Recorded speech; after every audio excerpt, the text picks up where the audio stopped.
तर चांगलं आहे. आणि एक विचारायचं होतं तुला, शहरात राहायची सवय आहे का?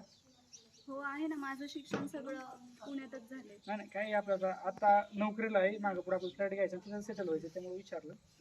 आणि एक सगळ्यात महत्त्वाचा मुद्दा, कोणी बॉयफ्रेंड वगैरे आहे का? काय? बॉयफ्रेंड आहे का? हा प्रश्न मी तुम्हाला पण विचारू शकते ना. नाही नाही, ठीक आहे, पण मी का विचारला की पुढे जाऊन काही प्रॉब्लेम नको यायला, काय होतं परत बऱ्याच भानगडी काढतात, त्यामुळे मग आधी विचारलेलं बरं. नाही, मी जरी शिकायला पुण्यात होते, बाहेर होते, पण माझं कधीच कुठेच अफेअर वगैरे नव्हतं. ते जाऊन जातं बाकीचं. मी तुम्हाला कसं वाटलो?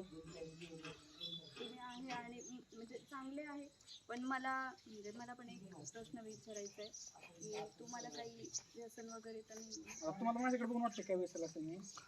असं नाही, पण आता काही सांगता येत नाही. काही मुलं लग्न ठरताना खोटं बोलतात की नाही, नाही तसं नाही आहे. नंतर परत. तुम्ही तुम्ही आता काय आहे, आपण पाहुण्याचे सगळं बाहेरून चौकशी करा, तुम्हाला कळेल व्यसन आहे का नाही. तर मी नाही तोंडाने सांगतो की काय व्यसन वगैरे नाही, जे आहे ते सगळं तुमच्या समोर आहे इथं. नाही, तसं विचारायचं काही नाही, काय आईने बघितलं म्हटल्यावर माझ्यासाठी चांगलंच पाहिलं असणार. माझं बघा काय विचारायचं असेल सांगा, विचारा. नाही, काही नाही, फक्त तेच की मुलगा मला फक्त निर्व्यसनी पाहिजे, बाकी काही नाही. चालेल, ठीक आहे, काय अडचण नाही. चालेल.